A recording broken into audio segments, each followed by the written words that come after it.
Well, it's the afternoon, but I have to say, Jeremy, there's nothing good about what's going on in this utter madhouse. Mate, I tell you what, I've got to talk about this, Jeremy, because it's driven me bonkers.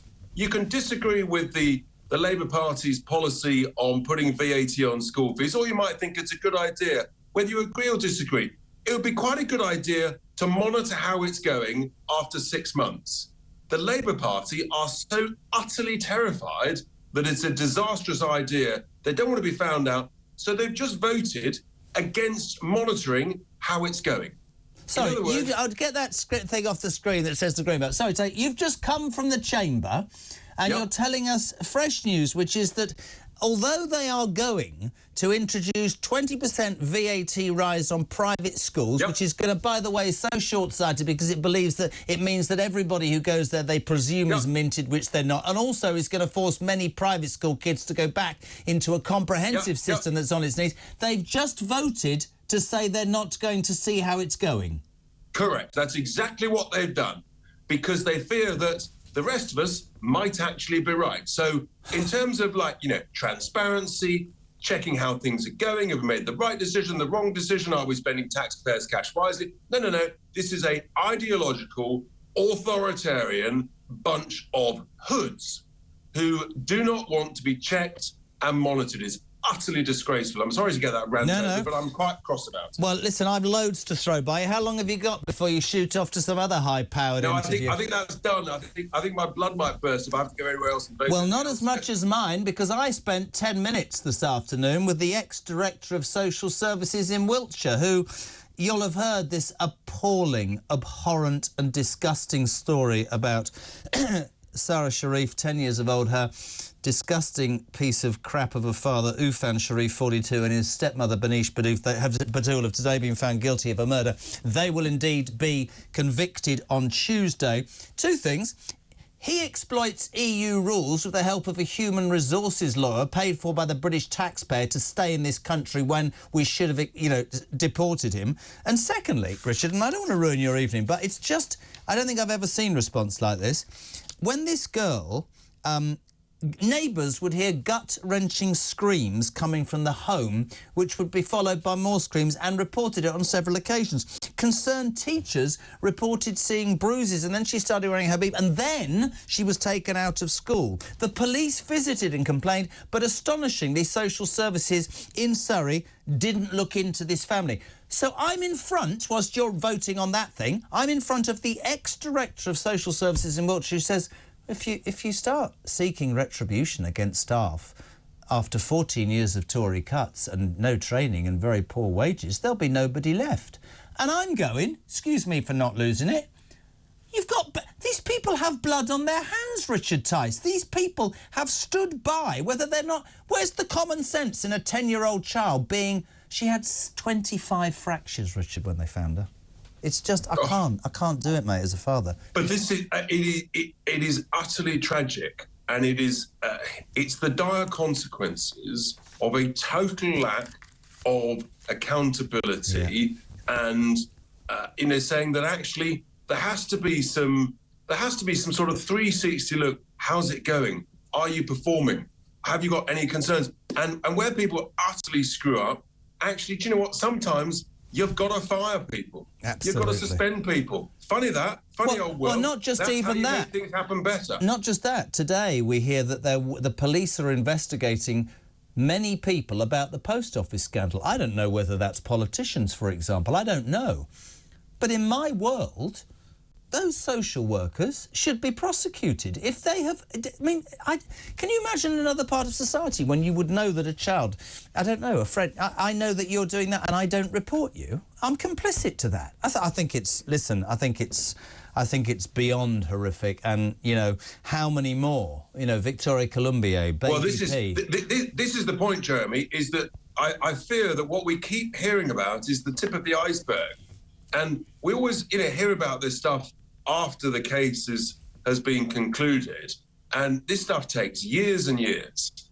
And you just worry, well, who else has been let down by these people during this time frame, and how much of this was driven by sort of political correctness. Well, so that was my next thing. I fear that a bit like the grooming gangs, political correctness. They are. Was it someone from an ethnic minority, and therefore we can't talk about it? Two-tier social working now. Two-tier social working. I said it at 4 o'clock. Yeah, there you are.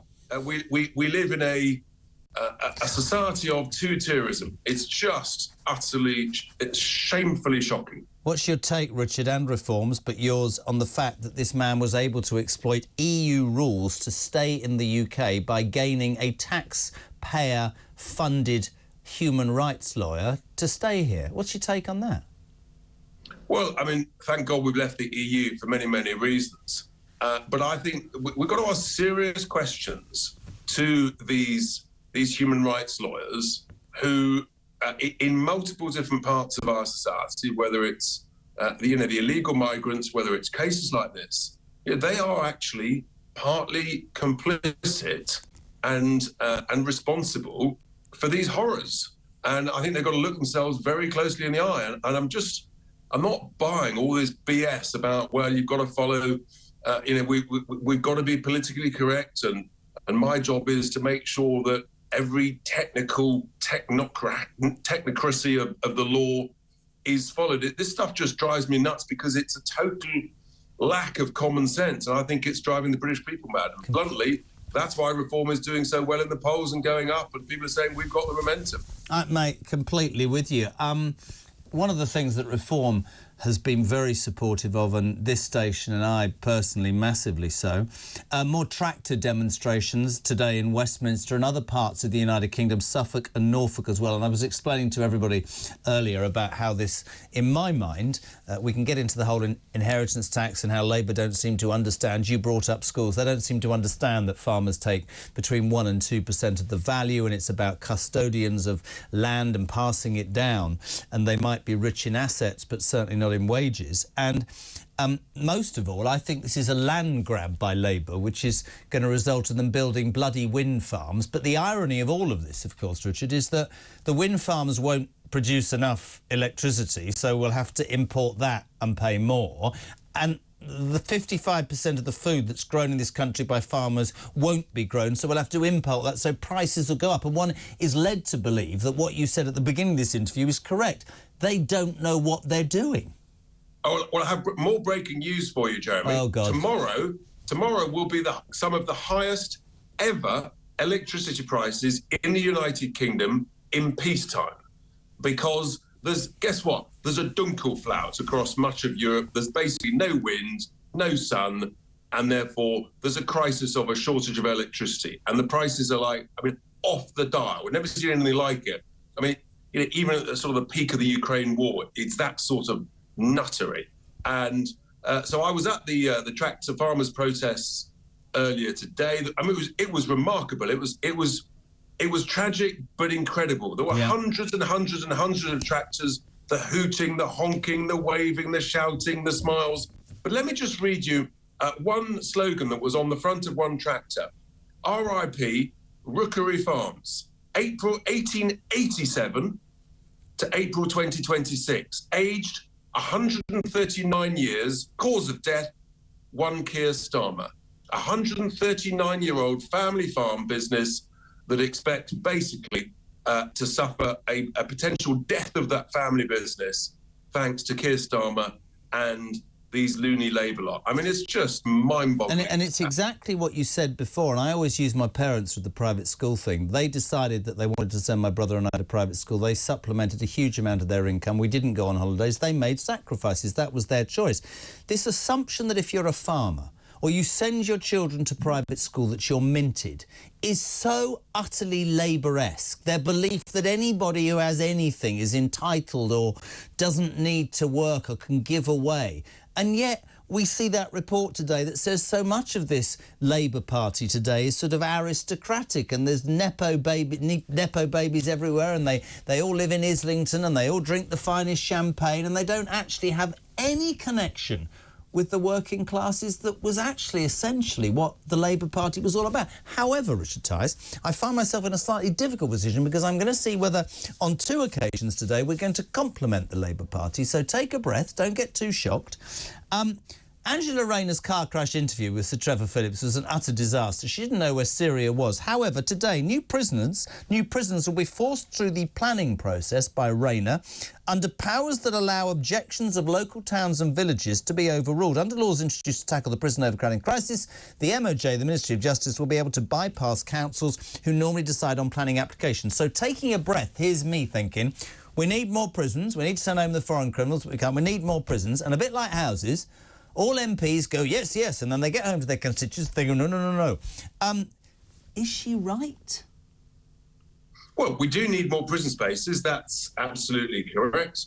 I've got a prison in my constituency. And, look, I mean, fundamentally, we have to provide a proper deterrent. But there's no shortage of quite remote parts of the country, sometimes cold and slightly damp and inhospitable. It might be quite good locations for prisons. And, you know, I just think we have just got to get on with it, because if you haven't got enough prison spaces, then all of a sudden you find yourself letting out criminals who, frankly, should be serving a full sentence, not a one-third sentence, and therefore you've lost any sense of deterrent. And if you grow your population by 10 million, don't be surprised if you need a whole bunch more prison spaces, just on a pure pro-rata basis. More people will sadly lead to more criminals.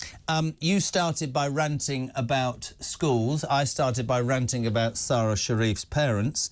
I'll leave you with this thought. You must tell Nige about this. A London secondary school where more than half of pupils are eligible for free school meals has asked children this Friday to fast for Gaza.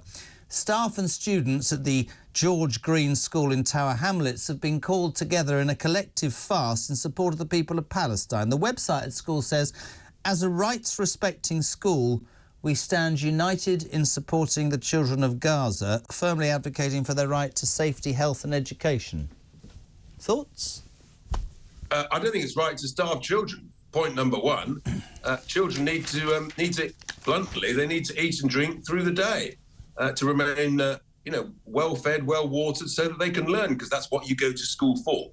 Point number two, I wonder during the day, if this does actually happen, how many children are going to have placards saying, release the hostages? You know, because I suspect actually that's probably the number one way to stop all of the horrors going on in and around the Middle East. Release the hostages, and then people can actually get round a table and talk about the future. But if you don't release the hostages, don't be surprised if Israel wants to get the hostages back. It's not rocket science. It really isn't. It's common sense, which Reform is about, and we're about. Richard Tice, as ever, thank you, my friend.